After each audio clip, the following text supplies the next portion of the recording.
নহ জানাই আমি চাৰি জাতি চাৰিও আছামী নোহোৱাতি নোহো ধৰ্মশীলা দানৱ তীৰ্থগামী কিন্তু পূৰ্ণানন্দ সমুদ্ৰৰ গোপী ভৰ্তাপদ কমলৰ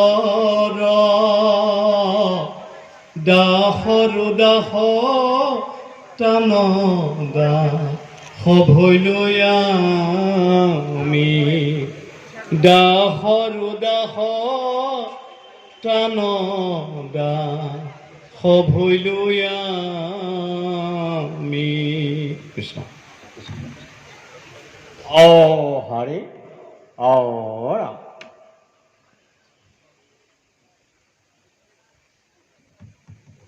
শ্ৰদ্ধাভাজন শ্ৰীমন্ত শংকৰদেৱ সংঘৰ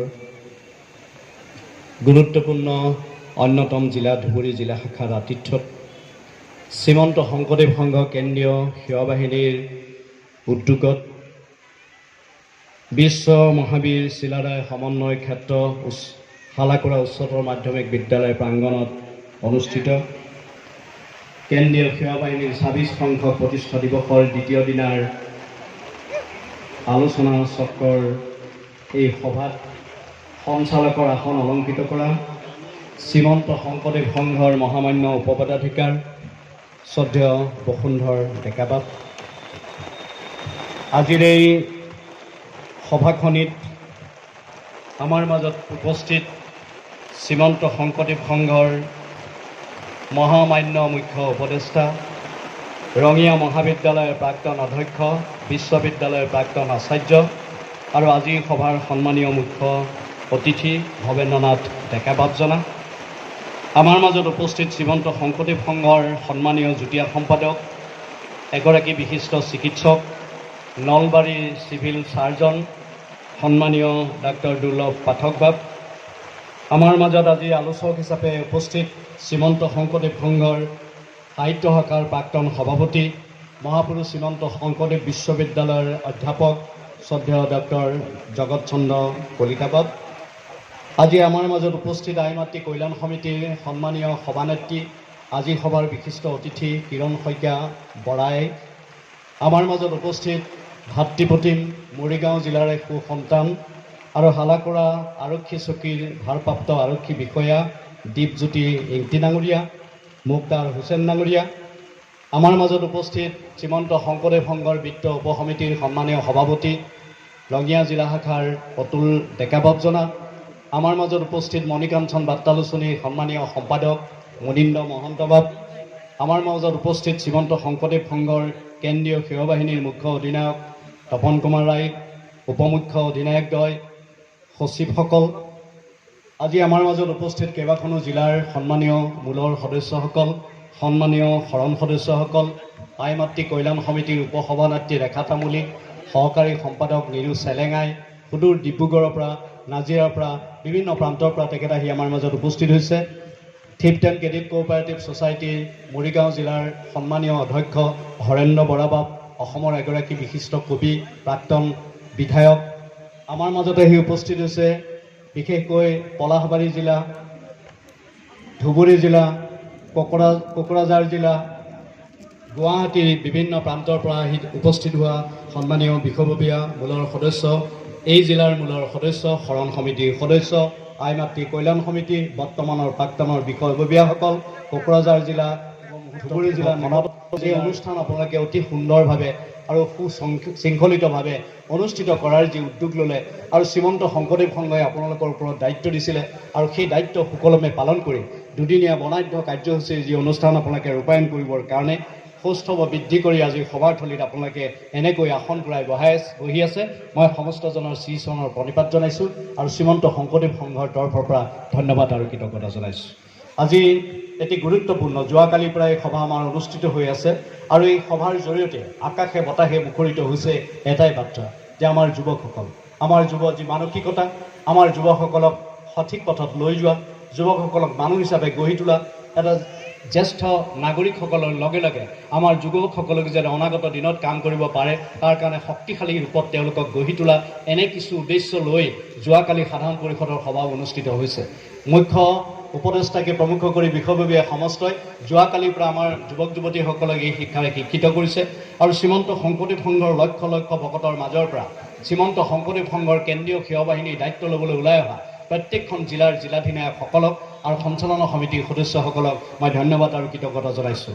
কাৰণ যোৱাকালি আপোনালোকে ইয়াত আহি উপস্থিত হৈছে, প্ৰায় 40খন জিলাৰ প্ৰতিনিধি ইয়াত আহি উপস্থিত হৈছে আৰু তেখেতসকলে বিভিন্ন স্থানত থাকি এই কাৰ্যসূচী ৰূপায়ণ কৰিবৰ কাৰণে তেখেতসকলে অংশগ্ৰহণ কৰিছে। মই তেখেতসকলকো এই সুযোগতে ধন্যবাদ আৰু কৃতজ্ঞতা জনাইছোঁ। আজি পতাকা উত্তোলনৰ কাৰ্যসূচী 9 বজাত হৈ গৈছে।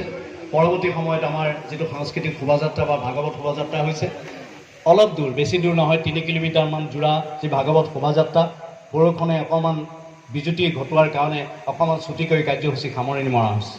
যি কি নহওক, এতিয়া যিখন মুকলি আলোচনা চক্ৰ, এই আলোচনা চক্ৰৰ প্ৰথমতে মই বিষয়টো আপোনালোকক স্পষ্ট কৰি দিব বিচাৰিছোঁ। সাম্প্ৰতিক সময়, যুৱ সমাজ আৰু আমাৰ কৰণীয়। সাম্প্ৰতিক সময়, যুৱ সমাজ আৰু আমাৰ কৰণীয়, এই বিষয় লৈ আজি এখন আলোচনা চক্ৰ ইয়াত অনুষ্ঠিত কৰা হৈছে আৰু অতিথিসকলক সেই অনুসৰি ইয়ালৈ আমি আমন্ত্ৰণ জনাইছোঁ। দুগৰাকী আলোচকক ইয়ালৈ আমন্ত্ৰণ জনাইছোঁ। আচলতে দুৰ্ভাগ্যবশতঃ এগৰাকী আলোচক সন্মানীয় ডক্টৰ উপেন্দ্ৰজিৎ শৰ্মা ডাঙৰীয়া, অধ্যাপক DN কলেজ, তেখেত অৱশ্যে মাজুলীলৈ যোৱাৰ কাৰণে তেখেত আহিব পৰা নাই। খন্তেক সময়ৰ আগতে ফোনযোগে তেখেতৰ লগত মোৰ কথা বতৰা হৈছে আৰু বাকী আলোচক ডক্টৰ জগত কলিতাই ইয়াৰ মাজলৈ আহি আছে। মুখ্য উপদেষ্টা ইয়াৰ অতিথি হিচাপে আমাৰ মাজত আছে, যুটীয়া সম্পাদক ইয়াত আছে, আই মাতৃ কল্যাণ সমিতিৰ বিষয়ববী ইয়াত আছে।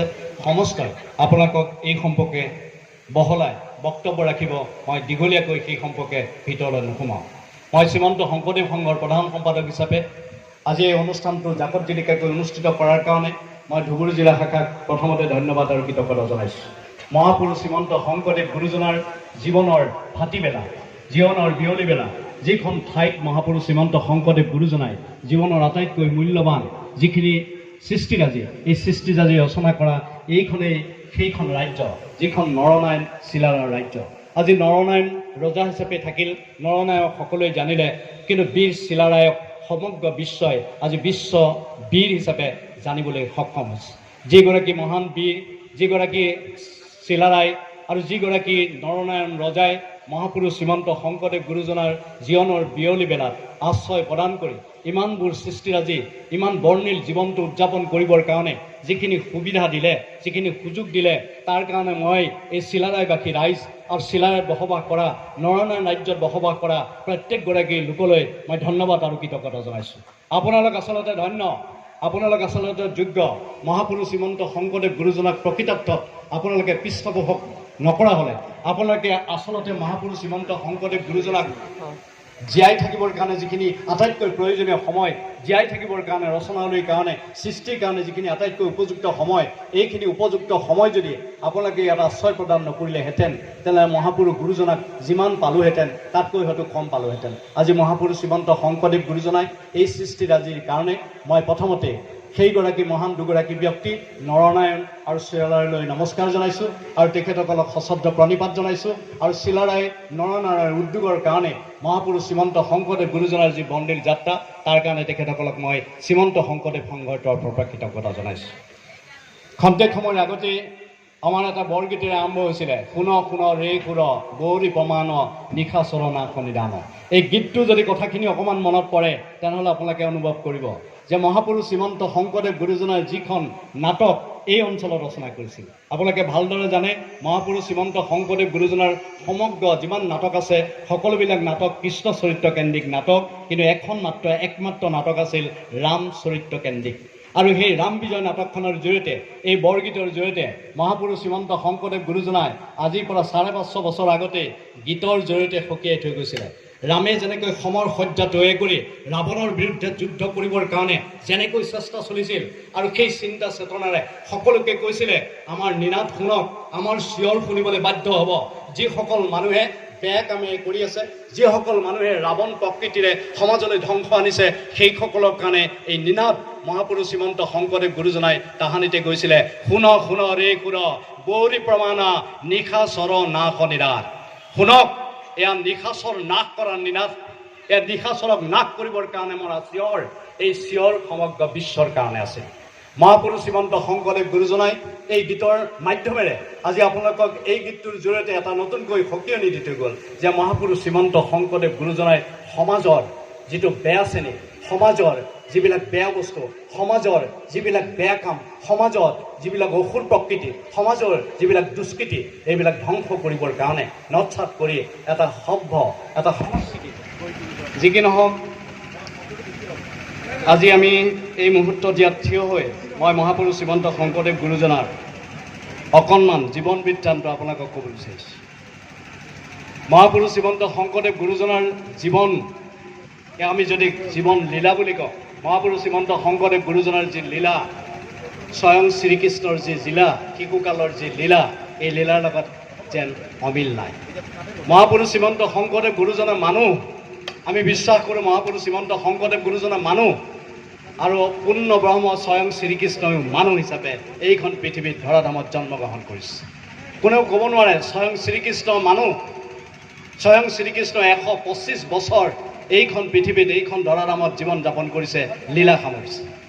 মহাপুৰুষ শ্ৰীমন্ত শংকৰদেৱ গুৰুজনাক যদি সেই দৃষ্টিৰে চাওঁ, যেনেকৈ স্বয়ং শ্ৰীকৃষ্ণই 125 বছৰীয়া জীৱন অতিবাহিত কৰিছিলে, শ্ৰীকৃষ্ণৰ জন্মৰ 3 দিনৰ পৰা শ্ৰীকৃষ্ণই লীলা আৰম্ভ কৰিছে। স্বয়ং জন্মৰ 3 দিনতে স্বয়ং শ্ৰীকৃষ্ণই নিজৰ লীলা আৰম্ভ কৰিছে। আপোনালোকে জানে স্বয়ং শ্ৰীকৃষ্ণৰ যিমানবিলাক লীলা, এই লীলাৰ ভিতৰত যিমানটা লীলা আছে, 24টা লীলা আছে। প্ৰত্যেকেই জানে যিটো 24টা যি লীলা আছে, এই লীলাবিলাকে কিবা নহয় কিবা কাৰণত, কিবা এটা কাৰণত জন্ম হৈছে, অৱতাৰ লৈছে, তাৰপিছত গুচি গৈছে, কাম কৰিছে, কাম শেষ কৰিছে, সামৰিছে, গুচি গৈছে। যদি আপুনি চাই বাকীবিলাক লীলাৰ ক্ষেত্ৰত দেখিব যে প্ৰত্যেকটো মুহূৰ্ততে এটা লীলা প্ৰকাশ হৈছে, তাৰপিছত তেখেতসকলে গুচি গৈছে। তাৰমানে স্বয়ং শ্ৰীকৃষ্ণ কেতিয়াবা নৰসিংহ হৈ আহিছে, স্বয়ং শ্ৰীকৃষ্ণ কেতিয়াবা বুদ্ধ হৈ আহিছে, স্বয়ং শ্ৰীকৃষ্ণ কেতিয়াবা হৰিৰাম হৈ আহিছে, স্বয়ং শ্ৰীকৃষ্ণ কেতিয়াবা পৰশুৰাম হৈ আহিছে, স্বয়ং শ্ৰীকৃষ্ণ কেতিয়াবা বলি হৈ আহিছে, স্বয়ং শ্ৰীকৃষ্ণ কেতিয়াবা মৎস্য ৰূপ ধৰি আহিছে। এই ৰূপবিলাক কিবা কিবি কাৰণত আহিছে, আৰু প্ৰত্যেকটো কাৰণ শেষ হোৱাৰ লগে লগে তেওঁ এই ধৰাধামৰ পৰা বিদায় লৈছে। কিন্তু একমাত্ৰ স্বয়ং শ্ৰীকৃষ্ণই দাপৰ যুগত যিবাৰ জন্মগ্ৰহণ কৰিছে, এই জন্ম কেৱল মানৱী লীলাৰ জৰিয়তে সমগ্ৰ 125 বছৰীয়া কাল অতিবাহিত কৰিছে। এই কালটো যদি আপুনি আৰম্ভণিটো চাই, আন লীলাবিলাক ধৰে আৰু লগে লগে দুষ্কৃতিক নাশ কৰে, ধ্বংস কৰে, আৰু লগে লগে তেওঁ লীলা সামৰে। ক'ৰবাত যদি বামন অৱতাৰ হৈছে, বামনৰ অৱতাৰ হ'বলগীয়া কামখিনি সমাপ্ত কৰি লগে লগে বিদায় লৈছে। আমি বহুতে গাই থাকোঁ, বলি নিগদতি যদুপতি, ইমান দুখেৰে কানি কানি কওঁ। এই গীতটো আচলতে কাৰ, কোনে গাইছিলে? বামন অৱতাৰৰ সময়ত এই বলিয়ে এই গীতষাৰ গাইছিলে যে ঘৰতে থাকি তোমাক মই গৃহতে থাকি দেখা পালোঁ। এই কথাবিলাকৰ অৰ্থ আমি ভালকৈ বুজা দৰকাৰ। আমি বহুবাৰ গাইছোঁ, জীৱনত বহুবাৰ গাইছোঁ, কিন্তু কিয়, কেনেকৈ বলিয়ে ঘৰতে থাকি এজন ঈশ্বৰক পাব পাৰে, এই কথাবিলাক কিন্তু মনত ৰখা দৰকাৰ। ঘৰতে থাকি অসুৰ জাতিত জন্মগ্ৰহণ কৰা বলিৰ কথা আপোনালোকে জানে, বিৰোচনৰ কথা আপোনালোকে জানে, প্ৰহ্লাদৰ কথা আপোনালোকে জানে। কওক, অসুৰ বংশত জন্মগ্ৰহণ কৰা এইসকল লোকেও কিহৰ চৰ্চাৰ কাৰণে ঘৰতে বহি থাকি, গৃহতে থাকিয়া দেখিলোঁ তজু চৰণ বুলি ক'ব পাৰিলে? বলি নিগদতি, এই বলি নিগদতি যদুপতি বিচাৰি ঘৰতে পাই যিটো আহ্বান আছিল, এই আহ্বানটো আমি সকলো সময়তে ভকত আহিলে আমি ঘৰতে গাওঁ, কিন্তু সেই কথাবিলাকৰ মৰ্ম আমি উপলব্ধি কৰিব লাগে। বলিৰ চলনাত বলিয়ে জন্মগ্ৰহণ কৰি কেৱল ইন্দ্ৰ ৰাজ্যখনক, ইন্দ্ৰ ৰাজ্যৰ পৰা কাহিনী বলিয়ে অত্যাচাৰ চলোৱা, সেই বলিৰ হাতৰ পৰা ইন্দ্ৰ ৰাজ্যক ইন্দ্ৰক চমজি দিয়াৰ দায়িত্ব সামৰিবৰ কাৰণে এটা লীলা কৰিছে। প্ৰহ্লাদক ৰক্ষা কৰিবৰ কাৰণে নৰসিংহ ৰূপ লৈ এটা লীলা কৰিছে। এটা লীলা কেৱল প্ৰহ্লাদক ৰক্ষা কৰিবলৈ আহিছে আৰু জগতবাসীক জনাবলৈ আহিছে যে ধৰ্ম ৰক্ষা কৰাৰ যি দায়িত্ব, ধৰ্ম বিনাশ কৰা লোকসকলক কৰা অন্যায়ৰ বিৰুদ্ধে মাত মতাৰ দায়িত্ব পালন কৰিবৰ কাৰণে এইখন ধৰাধামলৈ আহিছে, আৰু ধৰাধামৰ পৰা কামখিনি কৰিছে, বিদায় লৈ গুচি গৈছে। কিন্তু পৰৱৰ্তী সময়ত কৃষ্ণৰ যিখিনি লীলা, এই লীলাখিনি যদি আপোনালোকে চায়, যে কৃষ্ণৰ প্ৰথম লীলাত আৰম্ভণি কৰিছে কৰোণাৰে। প্ৰথম জন্মদিনাখনে কৰোণা কৰিছে কাক জানে? দৈৱকী নন্দনক, হয়নে? প্ৰথম কৰোণা কৰিছে, দেখা দিছে যে মই কৃষ্ণ তোমালোকৰ ঘৰত জন্মগ্ৰহণ কৰিছোঁ, দেখুৱাই দিছে।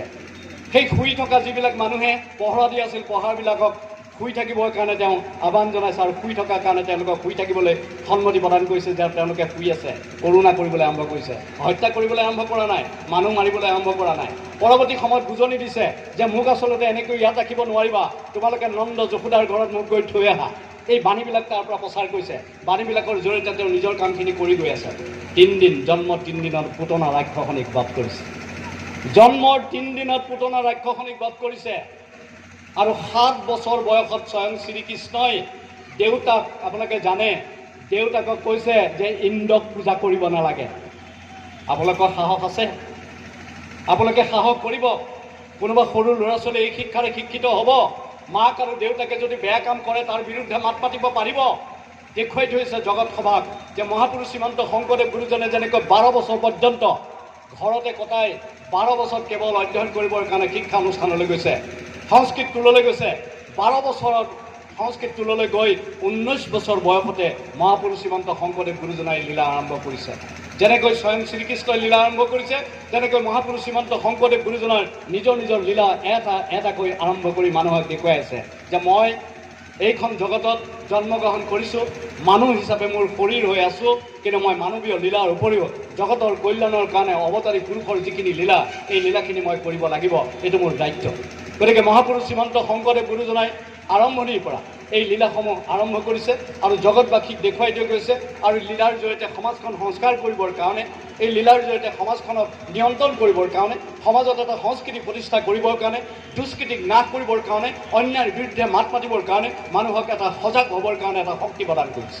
আজি মহাপুৰুষ শ্ৰীমন্ত শংকৰদেৱ গুৰুজনাই এই অনুষ্ঠানটো, আজি শ্ৰীমন্ত শংকৰদেৱ সংঘই মহাপুৰুষ শ্ৰীমন্ত শংকৰদেৱ গুৰুজনাই সেই চৰ্চাৰাজি মহাপুৰুষ শ্ৰীমন্ত শংকৰদেৱ গুৰুজনাৰ জীৱনক এই কথাবিলাক আমাৰ শিশুসকলক শিকাব লাগিব, আমাৰ যুৱকসকলক শিকাব লাগিব যে মহাপুৰুষ শ্ৰীমন্ত শংকৰদেৱ গুৰুজনাই যিটো সময়ত, আপোনালোকে কল্পনা কৰক, এনেকুৱা বিজ্ঞান আৰু প্ৰযুক্তিৰ যুগ নহয়, এতিয়া গাড়ী মটৰ আহিব পাৰে, ইমান ধুনীয়া বিলাস কৰিব পাৰে, গাড়ী মটৰ ৰাস্তা ঘাটৰ ইমান সুবিধা, তথাপি আপোনালোকক নিমন্ত্ৰণ কৰিও মানুহ আনিব নোৱাৰে। কিন্তু মহাপুৰুষ শ্ৰীমন্ত শংকৰদেৱ গুৰুজনাই 12 বছৰ বয়সত টোলৰ পৰা পঢ়িবলৈ গ'ল, 19 বছৰ বয়সত টোলৰ পৰা ঘূৰি আহিল, 19 বছৰ বয়সত চিহ্নযাত্ৰা নাটক লিখিলে, চিহ্নযাত্ৰা নাটক অভিনয় কৰিলে, চিহ্নযাত্ৰা নাটক প্ৰযোজনা কৰিলে, চিহ্নযাত্ৰা নাটক শেষ হোৱাৰ অলপ দিনৰ পিছতে নামঘৰ, সেইদিনাতে নামঘৰ প্ৰতিষ্ঠা কৰিলে। নামঘৰ প্ৰতিষ্ঠা কৰি এখন বহল সমাজক দেখুৱাই দিলে। নামঘৰ প্ৰতিষ্ঠা কৰাৰ অলপ দিনৰ পিছতে লাহে লাহে তেওঁ বয়স বাঢ়ি আহিবলৈ ধৰিলে আৰু 21-22 বছৰ বয়সতে বিবাহ পাশত আবদ্ধ হ'ল। আৰু 21-22 বছৰ পিছতে বিবাহৰ পিছতে সতি সন্ততি জন্ম হ'ল।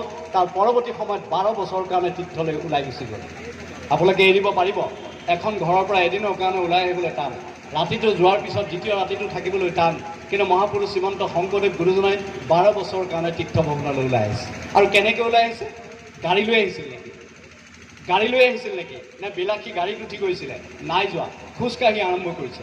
আৰু এই লীলা যদি আপোনালোকে দেখা পায় তেনেহ'লে আচৰিত হ'ব যে মহাপুৰুষ শ্ৰীমন্ত শংকৰদেৱ গুৰুজনাই 37 বছৰ বয়সত আৰু 39 বছৰ বয়সত এই সময়ছোৱাৰ ভিতৰত 12 বছৰ সময় তেওঁ বিভিন্ন জগতৰ বিভিন্ন স্থানলৈ তীৰ্থ ভ্ৰমণ কৰাৰ পিছত ঘূৰি আহিছে।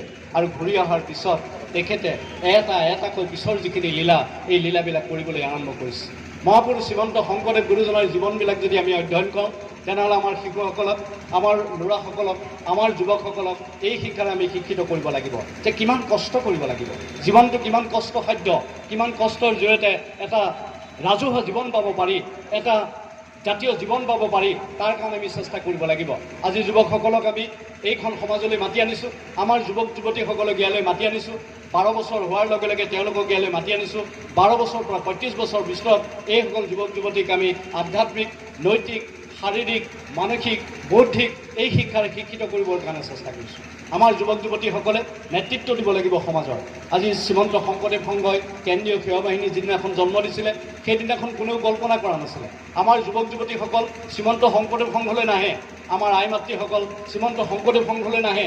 সেইখিনি সময়ত যিটো সময়ত শ্ৰীমন্ত শংকৰদেৱ সংঘৰ জন্ম হৈছিলে সেইখিনি সময়ত কেইহাজাৰ মানুহ আছিলে। শ্ৰীমন্ত শংকৰদেৱ সংঘৰ অধিৱেশন পাতিবৰ কাৰণে এই ইমানখিনিমান মানুহে প্ৰথমতে গোট খাইছিলে আৰু সেই গোট খোৱা মানুহখিনিৰ মাজতে আলোচনা বিলোচনা কৰি বিভিন্ন ধৰণৰ পন্থা, বিভিন্ন ধৰণৰ নীতি, বিভিন্ন ধৰণৰ কাষ্ঠা, বিভিন্ন ধৰণৰ কথা বতৰাবিলাক পাতি এটা সময়ত শ্ৰীমন্ত শংকৰদেৱ সংঘৰ আজি এই বৰ্ণিল অনুষ্ঠানটোলৈ ৰূপান্তৰিত হৈছে। এই শ্ৰীমন্ত শংকৰদেৱ সংঘলৈ শ্ৰীমন্ত শংকৰদেৱ সংঘৰ সেৱক সেৱিকাসকলক আহ্বান কৰি উলিয়াই অনা সেই দিনটো আজি আমাৰ মনত পৰিছে। আজি প্ৰতিষ্ঠাৰ এই 26 বছৰ হ'ল, 25 বছৰ পাৰ হৈ গ'ল আৰু 26 বছৰত আমি ভৰি দিলোঁ। মই সেই দিনটোলৈ মোৰ মনত পৰিছে যে বিশ্ববিদ্যালয় সামৰি বিশ্ববিদ্যালয় পঢ়া শেষ কৰি মই 93 যেতিয়া বিশ্ববিদ্যালয় পঢ়ি শেষ কৰিছিলোঁ, 94ত মই পোনপ্ৰথমবাৰৰ কাৰণে আপোনালোকৰ নিচিনাকৈ এই সেৱা বাহিনী অনুষ্ঠানলৈ গৈছিলোঁ। তেতিয়া সেৱা বাহিনী জন্ম হোৱা নাছিল। আমাৰ যুৱক যুৱতীসকল তেতিয়া অনুষ্ঠানলৈ নাহে। যুৱক যুৱতীসকলক মাতি আনিব লাগে, কোনো ওলাই নাহে, ঘৰতে থাকে। আইসকল ঘৰতে থাকে, ওলাই নাহে।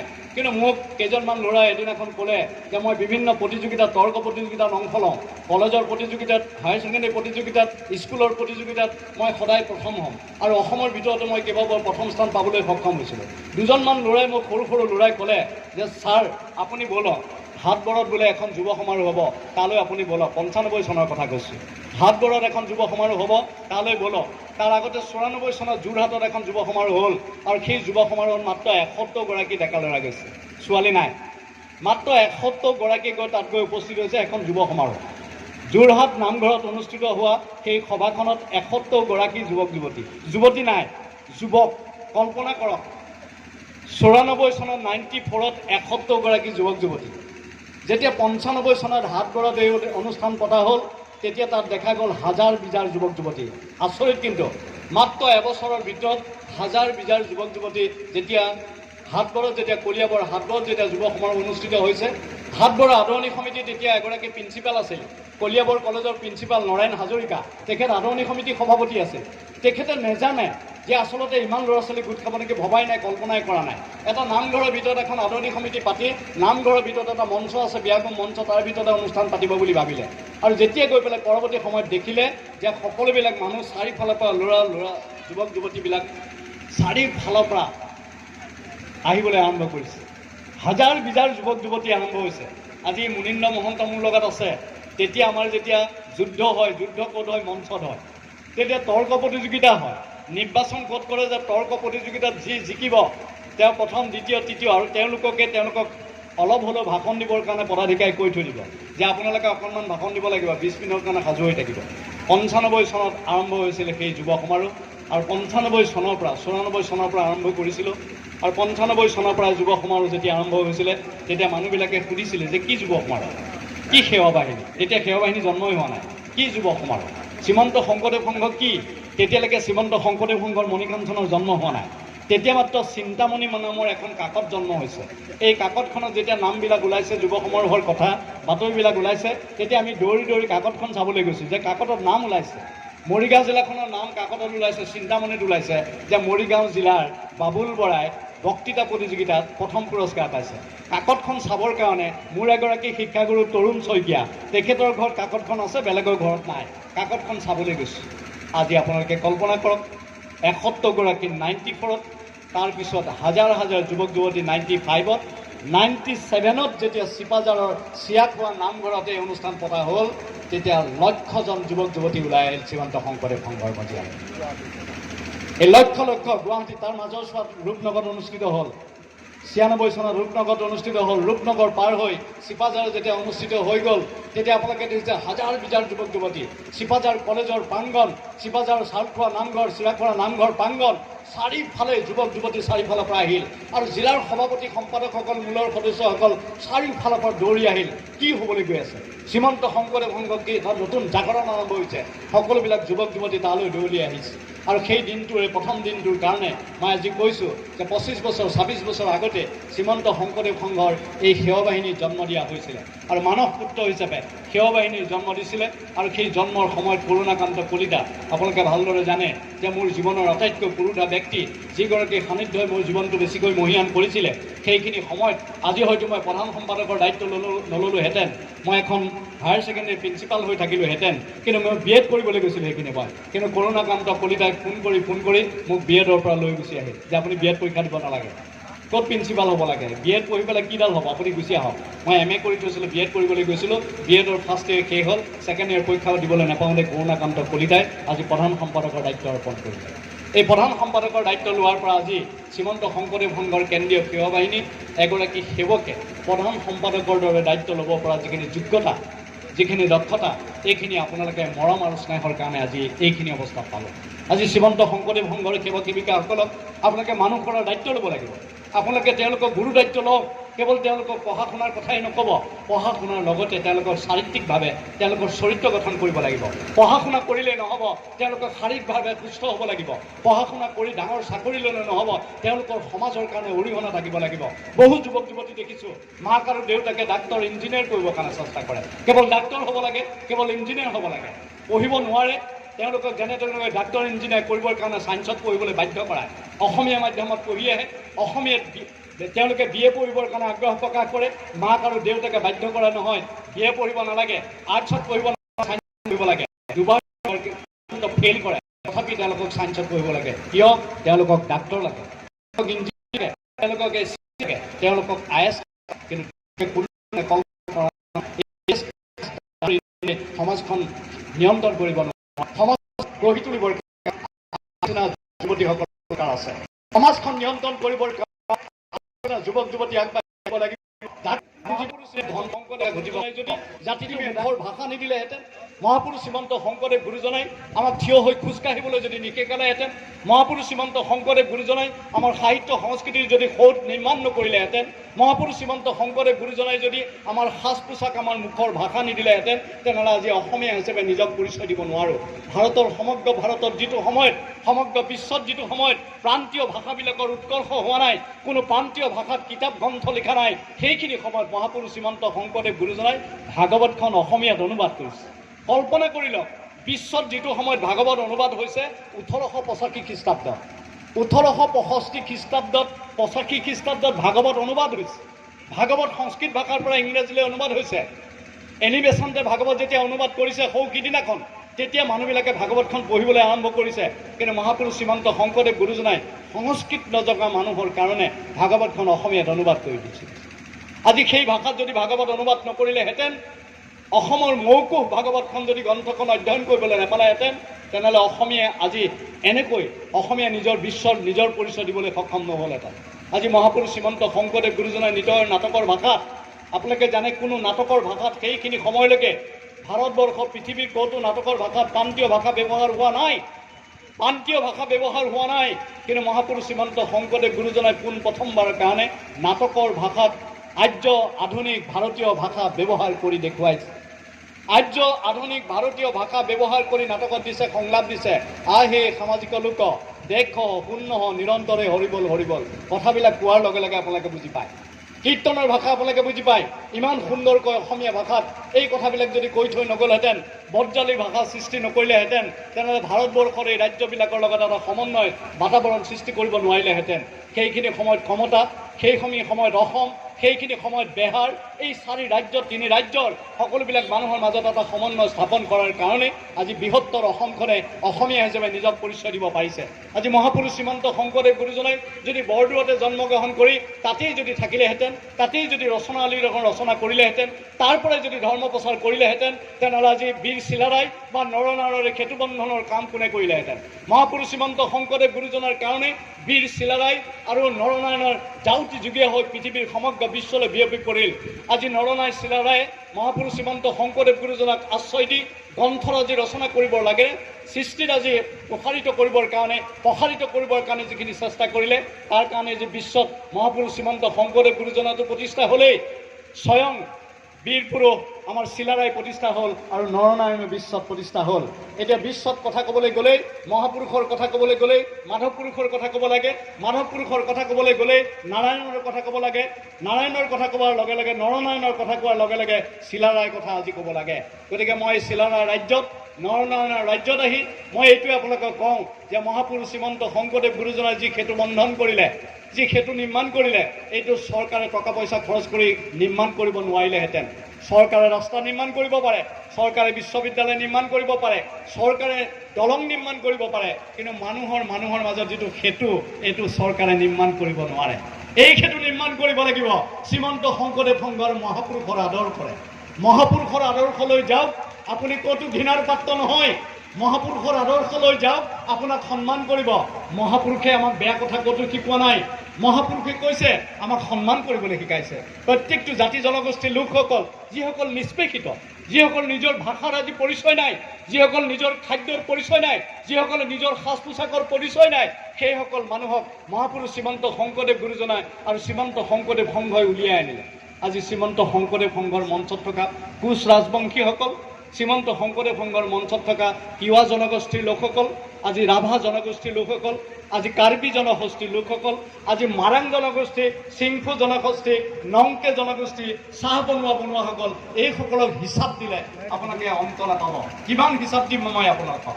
ইমান চাহ বনোৱা, ইমান চাহ বাগিচাৰ বনোৱা বুলি যিসকলক গণ্য কৰিলে, সেইসকল আজি শ্ৰীমন্ত শংকৰদেৱ সংঘৰ সংগী। আজি শ্ৰীমন্ত শংকৰদেৱ সংঘৰ সংগী এইসকল চাহ বনোৱাই মই অহা 23 তাৰিখে নেঘেৰিটিঙলৈ যাম। 16খন চাহ বাগিচাই তাত অনুষ্ঠান পাতিছে। কেৱল যুৱক যুৱতী চাহ বাগিচাৰ বনোৱাসকল, যিসকলক আমি বনোৱা বুলি কওঁ, তেখেতসকলে অনুষ্ঠান পাতিছে। জানেনে, যোৰহাটত এখন আঞ্চলিকত 48খন প্ৰাথমিক আছে, কেৱল চাহ বনোৱাৰ প্ৰাথমিক। এজনো আমাৰ নিচিনা স্বাভিমানী অসমীয়া নাই। আমি কেওট কলিতা এনেকুৱা উপাধি কোনো নাই। আছে কেওট, কিন্তু চাহ বনোৱা কেওট। মই এটা উপাধি তাত বিচাৰি পালোঁ, শইকীয়া, বড়ো, ৰাভা, আহোম এইবিলাক নাই। কোচ, কলিতা, গগৈ এইবিলাক নাই। বৰুৱা, বৰা, শইকীয়া এইবিলাক নাই। যিবিলাক আছে সেইবিলাক চাহ বনোৱাৰ নাম। আৰু সেই কুলমুণ্ডা বা সেই চাহ বনোৱা লোকসকলে সেই প্ৰাথমিকবিলাক গঠন কৰিছে। তাত বিদ্যালয় খুলিছে, সেই বিদ্যালয়ত চাহ বনোৱা ল'ৰাই পঢ়ে। বিদ্যালয় খুলিছে, ল'ৰা ছোৱালী পঢ়ে। বিদ্যালয়ত চাহ বনোৱা ল'ৰাই পঢ়ায়। তাত নামঘৰ প্ৰতিষ্ঠা কৰিছে, নামঘৰৰ নামঘৰীয়াও চাহ বনোৱা, শৰণ সদস্যগৰাকীও চাহ বনোৱা। চাহ বনোৱা লোকসকলক শ্ৰীমন্ত শংকৰদেৱ সংঘই, শ্ৰীমন্ত শংকৰদেৱ গুৰুজনাই যিমান শ্ৰদ্ধা আৰু মৰম কৰিলে তাৰ প্ৰমাণ হিচাপে আজি চাহ বনোৱা লোকসকলে আমাক আন্তৰিকতাৰে সাৱটি ল'লে। আৰু অসমৰ ইমূৰৰ পৰা সিমূৰলৈ চাহ বাগানত বসবাস কৰা লোকসকলে আজি শ্ৰীমন্ত শংকৰদেৱ সংঘৰ সংগী হ'ল। আজি মধ্য অসমলৈ যদি আপোনালোকে যায়, তাত তিৱা জনগোষ্ঠী লোক। মৰিগাঁও অঞ্চলটো মধ্য অসমটো তিৱা জনগোষ্ঠী লোক। তাত যদি আপোনালোকে চায়, তেনেহ'লে তাত সকলোবিলাক প্ৰায়বিলাক মানুহে শ্ৰীমন্ত শংকৰদেৱ সংঘৰ সংগী তিৱা জনগোষ্ঠী লোক। আজি যদি আপোনালোকে গোৱালপাৰালৈ আহে, এটা অঞ্চল আপোনালোকে দেখিব য'ত কেৱল ৰাভা জনগোষ্ঠীৰ লোক। আপোনালোকে যদি কল্যাণপুৰৰ সেই অঞ্চলবিলাকলৈ আহে, সেই অঞ্চলবিলাকলৈ গ'লে আপুনি দেখিব কেৱল ৰাভা জনগোষ্ঠীৰ লোক। এই অঞ্চলবিলাকলৈ আপুনি যদি আহিব, ধুবুৰীৰ, এতিয়া আপোনালোকে ধুবুৰী দেৱীতোলা অঞ্চলবিলাকলৈ যদি যায়, তাত দেখিব ৰাভা জনগোষ্ঠী লোক। আজি পুথিমাৰী অঞ্চলবিলাকলৈ যায়, যদি চিৰাঙলৈ যায়, কোকৰাঝাৰলৈ যায়, তাত দেখিব কেৱল বড়ো জনগোষ্ঠী লোক। আপোনালোকে যদি অলপ আগবাঢ়ি বোকাঘাটলৈ যায়, গোলাঘাটলৈ যায়, তাত দেখিব আপোনালোকে মিচিং জনগোষ্ঠী। তাৰ পৰা অকণমান আগুৱাই গৈ যদি আপোনালোকে লখিমপুৰলৈ যায়, নাৰায়ণপুৰলৈ যায়, বীৰপুৰলৈ যায়, তেতিয়া দেখিব শ শ মিচিং জনগোষ্ঠীৰ লোক আৰু সেইসকল লোকৰ প্ৰাথমিক। আজি এনেকুৱা এখন আঞ্চলিক আছে যিখন ঘূনাসুঁতি আঞ্চলিক। লখিমপুৰৰ যিখন আঞ্চলিক, ঘূনাসুঁতি আঞ্চলিক। এইখন আঞ্চলিকত এজনো অন্য লোক নাই। গোটেই আঞ্চলিকখনৰ মিচিং জনগোষ্ঠী আজি তেওঁলোকে মিচিং জনগোষ্ঠীয়ে ঘূনাসুঁতি আঞ্চলিক গঢ়ি তুলিছে। এই কথাবিলাক মই এইকাৰণেই কৈছোঁ যে জনগোষ্ঠীৰ লোকসকল আজি ক'ত থাকিব? জনগোষ্ঠীৰ লোকসকলক যি অপমান, জনগোষ্ঠীৰ লোকসকলক যি অত্যাচাৰ চলালে, এই অত্যাচাৰৰ পৰা ৰক্ষা কৰিবৰ কাৰণে মহাপুৰুষ শ্ৰীমন্ত শংকৰদেৱ গুৰুজনাৰ যিখিনি আদৰ্শ, এই আদৰ্শখিনি যদি আমি লগত লৈ থাকোঁ, তেনেহ'লে আমাৰ জনগোষ্ঠীৰ লোকসকল কেতিয়াও বঞ্চিত হ'ব নালাগে। জনগোষ্ঠীয় লোকসকল কেতিয়াও পিছ পৰিব নালাগে। জনগোষ্ঠীয় লোকসকলে আজি ভাষাৰ কাৰণে আন্দোলন কৰিব লাগে। জনগোষ্ঠীৰ লোকসকলে নিজৰ স্বাধিকাৰৰ কাৰণে আন্দোলন কৰিব লাগে। কিয়? নিজৰ ভাষাটোৰ কাৰণে আন্দোলন কিয় কৰিব লাগে? এইখনত বসবাস কৰা, নিজৰ ঠাইত বসবাস কৰা থলুৱা জনগোষ্ঠী যিসকল, এই থলুৱা জনগোষ্ঠীৰ লোকসকলক নিজৰ ভাষা যদি সুৰক্ষিত নহয়, কাৰ ভাষা ইয়াত সুৰক্ষিত হ'ব? কাৰ ভাষা আমি গ্ৰহণ কৰিছোঁ? কাৰ সংস্কৃতি আমি লৈছোঁ? বহিৰাগত সংস্কৃতিয়ে আমাৰ পাকঘৰ সোমাল, বহিৰাগত সংস্কৃতি আহি আমাৰ ড্ৰয়িং ৰুম সোমাল, বহিৰাগত সংস্কৃতি খাওঁতে, শুওঁতে, উঠোঁতে, বহুতে এই সংস্কৃতিবিলাক আমি লৈ আছোঁ। কিন্তু নিজৰ সংস্কৃতি ক'ত গ'ল? থলুৱা গামোচাবিলাক আমাৰ ডিঙিত নাই। লোকৰ মাদুৰাৰ পৰা চেন্নাইৰ পৰা অনা গামোচা আমাৰ ডিঙিত দিবলৈ, আমাৰ ডিঙিত দি পেলাই আমাক সম্বৰ্ধনা জনাই লাজ পাব লাগে অসমীয়াসকলে। অসমীয়া স্বাভিমানীসকলে লাজ পাব লাগে। যিজন মহাপুৰুষ শ্ৰীমন্ত শংকৰদেৱ গুৰুজনাই বৃন্দাবনী বস্ত্ৰ তৈয়াৰ কৰিছিল তাতিকুছিত, বৃন্দাবনী বস্ত্ৰ তৈয়াৰ কৰিছিল এইখন অসমত। মহাত্মা গান্ধীয়ে এইখন অসমলৈ আহি পেলাই কৈ থৈ গৈছিলে যে এইখন অসমৰ নাৰীসকলে, মহিলাসকলে গামোচাত আৰু কাপোৰত সপোন ৰচনা কৰিব পাৰে। সেই সপোন আজি ক'লৈ গ'ল? সেই সপোন আজি নাইকিয়া হৈ গ'ল। নিজৰ সাহিত্য সংস্কৃতিক বেয়া পায়, লোকৰ সাহিত্য সংস্কৃতিক আদৰি লয়। লোকৰ সভ্যতা, লোকৰ সংস্কৃতিক আদৰি লওঁতে লওঁতে অসমীয়া আজি ঘৰতে নিগৃহীত হ'ল। অসমীয়াই আজি নিজৰ অস্তিত্বৰ কাৰণে আন্দোলন কৰিব লাগে। ৰাজপথত ওলাই বিদেশী খেতাত আন্দোলন কৰিব লাগে। মনত ৰাখিব, অসমীয়া জাতি যদি সংগঠিত নহয়, মহাপুৰুষ শ্ৰীমন্ত শংকৰদেৱ গুৰুজনাৰ আদৰ্শৰে যদি অসমীয়া জাতি সংগঠিত নহয়, তেনেহ'লে অসমীয়া কোনো শক্তিশালী জাতিয়ে ৰক্ষা কৰিব নোৱাৰিব। কোনো শক্তিশালী জাতিয়ে অসমীয়াক ৰক্ষা কৰিব নোৱাৰিব। যিদিনাখনলৈকে শংকৰদেৱক পাহৰিব, মাধৱদেৱক পাহৰিব, আৰু যিদিনাখনে অসমীয়া জাতিয়ে শংকৰদেৱক, মাধৱদেৱক মনত ৰাখিব, শিৰত ল'ব, পাহৰি নাযাব, সেইদিনাখন কোনো শক্তিশালী জাতিয়ে অসমীয়াক ধ্বংস কৰিব নোৱাৰিব। মনত ৰাখিব। আপোনালোকে থিয় হৈ থাকিব পাৰিব। অসমীয়া জাতিৰ সংকট কেতিয়াও নাহে। কোনোবাই কৈছে ভাষাৰ সংকট হ'ব, কোনোবাই কৈছে অস্তিত্বৰ সংকট হ'ব। নহয়, যিদিনাখনলৈকে অসমীয়া ভাষা আপোনালোকে কৈ থাকিব, যিদিনাখনে অসমীয়াৰ স্বাভিমান আপোনালোকে ৰখিব, যিদিনাখনলৈকে সাজ পোছাক আপোনালোকে পিন্ধিব। আজি আমি এনেকৈ সাজ পোছাক পিন্ধি অহা মানুহবিলাক এতিয়া চহৰৰ মানুহৰ কাৰণে গয়া, গাঁৱলীয়া ভূত, এইবিলাকৰ কোনো মূল্য নাই। গামোচা চেলেং ধুতি পিন্ধি আপুনি সন্মান নাপায়। বজাৰত আপোনাৰ কোনো দাম নাই। দাম কাৰ আছে? লং পেণ্ট চুট টাই পিন্ধি যিসকলে কোটি কোটি টকা ধন উপাৰ্জন কৰি ডাঙৰ ডাঙৰ বিলাসী গাড়ীত ঘূৰিছে, তেওঁলোকৰ সন্মান এইখন সমাজত দিছে। এই সন্মান, এই সমাজৰ নিয়ম সলনি কৰিব লাগিব। মহাপুৰুষ শ্ৰীমন্ত শংকৰদেৱ গুৰুজনাই নিয়ম কৰিছিলে যে আমাৰ জাতি ভাইসকলক আপোন কৰি ল'ব লাগে, তেওঁলোকক স্বীকৃতি দিব লাগে, তেওঁলোকক মৰম কৰিব লাগে, তেওঁলোকৰ হাতেৰে খাব লাগে। আমাৰ বহু মানুহে তেওঁলোকৰ হাতেৰে খাব নাপায়, তেওঁলোকক চুব নাপায়। তেওঁলোকক চুলে জাত যাব, তেওঁলোকৰ চাহ পৰিলে মোৰ ধানবিলাক নষ্ট হৈ যাব। তেওঁলোকে যদি মোৰ পাকঘৰত সোমাই মোৰ পাকঘৰ ধুই চাফা কৰিব লাগিব। এনেকুৱা পৰম্পৰা এইখন সমাজত কেতিয়াও থাকিব নোৱাৰে, নোৱাৰে, নোৱাৰে। এইখন মহাপুৰুষীয়া সমাজ। এই সমাজত জাতি জনগোষ্ঠীৰ সকলো লোকে একেলগে বহিব পৰা এটা পৰম্পৰা ৰচনা কৰিব লাগিব। এই পৰম্পৰা ৰচনা কৰিবৰ কাৰণে আপোনালোকে আগবাঢ়িব লাগিব। মই ধুবুৰী জিলা শাখাৰ ৰাইজক মই আহ্বান জনাইছোঁ, কোচ জনজাতীয় যিখিনি ৰাইজ আছে, এই ৰাইজে নিজৰ স্বাভিমান ৰক্ষা কৰিও শ্ৰীমন্ত শংকৰদেৱ সংঘৰ পতাকাৰ তললৈ আহক। নিজৰ পৰিচয় ৰক্ষা কৰক, নিজৰ গামোচা, নিজৰ পৰিচয়, নিজৰ ভাষা। আহক আপোনালোকে কোচ ৰাজবংশী কাপোৰ পিন্ধি সংঘলৈ আহক। ধুতি পিন্ধি নাহিলেও আমি বেয়া নাপাওঁ। আপোনালোকৰ কোচ ৰাজবংশী সাজ পোছাক পিন্ধি আহক। মেখেলা চাদৰ পিন্ধি নাহিলেও আমি বেয়া নাপাওঁ। আহক, শ্ৰীমন্ত শংকৰদেৱ সংঘৰে মৰ্যাদা দিব আপোনালোকক। আপোনালোকৰ স্বাভিমান আমি ৰক্ষা কৰিম। আপোনালোকৰ কাপোৰ আমি ল'ম, আপোনালোকৰ নৃত্য আমি নাচিম। কিয়? যোৱাকালি তিৱা নৃত্য নাচিছে যিবিলাক ল'ৰা ছোৱালী, তেওঁলোক কিন্তু তিৱা জনগোষ্ঠীৰ নহয়। তেওঁলোক তিৱা জনগোষ্ঠীৰ নহয়। তিৱা নৃত্য কেৱল তিৱাসকলে নাচিব, বড়ো নৃত্য কেৱল বড়োসকলে নাচিব, বড়ো গামোচাখন আৰ নাই কেৱল বড়োসকলে ল'ব, মিচিংসকলে নৃত্য মিচিঙে নাচিব। এই কথা কেতিয়াও হ'ব নোৱাৰে। মিচিঙৰ নাচ আমি নাচিম, আমাৰ নাচ মিচিঙে নাচিব। মিচিঙৰ গামোচা আমি ল'ম, আমাৰ গামোচা মিচিঙে ল'ব। কোচ ৰাজবংশী গামোচা আমি ল'ম, আমাৰ গামোচা কোচ ৰাজবংশীয়ে ল'ব। এইটো এক্সচেঞ্জ হ'ব। তেতিয়া আমাৰ মনৰ আদান প্ৰদান হ'ব, ভাৱৰ আদান প্ৰদান হ'ব। আপোনালোকৰ ভাষা আমি শিকিম, আমাৰ ভাষা আপোনালোকে শিকিব। আপোনালোকৰ ভাষাত মই কথা ক'ম, আপোনালোকে মোৰ ভাষাত কথা ক'ব। তেতিয়া আমাৰ মনৰ মিল হ'ব। গতিকে লোকৰ ভাষাটো বেয়া, মোৰ ভাষাটো বেয়া, এইবিলাক ঢেকেৰী ভাষা, এইবিলাক ঢেকেৰা ভাষা, নামনি অসমৰ ভাষা বেয়া, উজনি অসমৰ ভাষা ভাল, এনেধৰণৰ ভাগ ভাগ কৰাৰ কাৰণে আজি অসমীয়াই নিজৰ ভাষাৰ কাৰণে আন্দোলন কৰিবলগীয়া হ'ল। সাহিত্য সভা ইটোৰ পিছত সাহিত্য, সিটো সাহিত্যৰ জন্ম ল'বলগীয়া হ'ল। কোচ ৰাজবংশীয়ে ভাবিলে কোচ ৰাজবংশী সাহিত্য লাগে, তিৱাসকলে ভাবিলে তিৱা সাহিত্য সভা লাগে, বড়োসকলে ভাবিলে বড়ো সাহিত্য সভা লাগে। তেনেহ'লে অসমীয়াসকলৰ কি সাহিত্য সভা থাকিল? অসম সাহিত্য সভা, অসমীয়া সাহিত্য সভা হ'ল। অসমীয়া সাহিত্য সভা, অসম সাহিত্য সভাত চব আছিলে, কিন্তু চববিলাক এতিয়া গুচি গুচি গ'ল। বড়োসকলে বোলে আমাৰ সাহিত্য আমাৰ নিজৰ, নাভাসকলে কৈছে আমাৰ সাহিত্য আমাৰ নিজৰ, তিৱাসকলে কৈছে আমাৰ সাহিত্য নিজৰ, মিচিংসকলে কৈছে মিচিং কেবাং আমি, আমাৰ সাহিত্যৰ কাৰণে আমি চৰ্চা কৰিম। কিয়? কাৰণ আপোনালোকে আমাৰ বিশ্বাস নাইকিয়া কৰিলে, বিশ্বাস ভংগ কৰিলে, মানুহৰ মৰম স্নেহ ভাতৃত্ববোধ পাহৰি পেলালে। যিখন ৰাজ্যত যিসকল জনগোষ্ঠীৰ লোকে সৰুকালৰ পৰা বসবাস কৰিলে, যিসকলক আমি আদিপুৰুষ বুলি কওঁ, যিসকল মানে আদিপুৰুষ বুলি কওঁ, যিসকলক আজি জনগোষ্ঠী বুলি কওঁ, যিসকল থলুৱা জনগোষ্ঠী, তেওঁলোকৰ পৰিচয় ইয়াত বিপন্ন হ'ল আৰু বাহিৰৰ পৰা অহা শক্তিবিলাকৰ পৰিচয় ইয়াত জাক জিলিকা হ'ল। সেইকাৰণে মই শ্ৰীমন্ত শংকৰদেৱ সংঘৰ তৰফৰ পৰা আপোনালোকক আহ্বান জনাইছোঁ। মই কেৱল সভাখন উদ্বোধন কৰি দিব লাগে, সভাখন উদ্বোধনত দীঘলীয়া ভাষণ দিব নালাগে।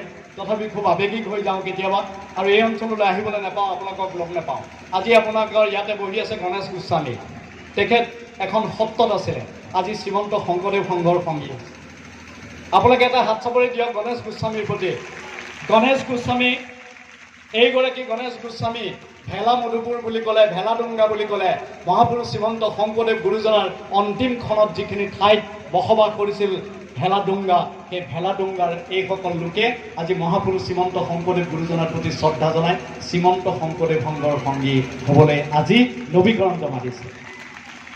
এখন প্ৰাথমিক তেখেতসকলে আজিৰ দিনটোত ঘোষণা কৰিছে, আৰু প্ৰাথমিকৰ সংগী 12 গৃহৰ সংগীয়ে, ভেলাডুংগাত 12 ঘৰ সংগীয়ে, যিখন ঠাইত আমি কাকতকোটা বুলি কওঁ, যিখনক আমি তুলুচা নদী বুলি কওঁ, যিখন কাকতকোটাত মহাপুৰুষ শ্ৰীমন্ত শংকৰদেৱ গুৰুজনাই সেইখিনি সময়ত পণ্ডিতসকলৰ লগত তৰ্ক বিতৰ্কত হাৰি, যিসকল পণ্ডিত হাৰিছিল তেওঁলোকৰ গ্ৰন্থবিলাক কাটি কুটি টুকুৰা কৰি নদীখনত উটাই দিছিল, সেইখনে কাকতকোটা নদী।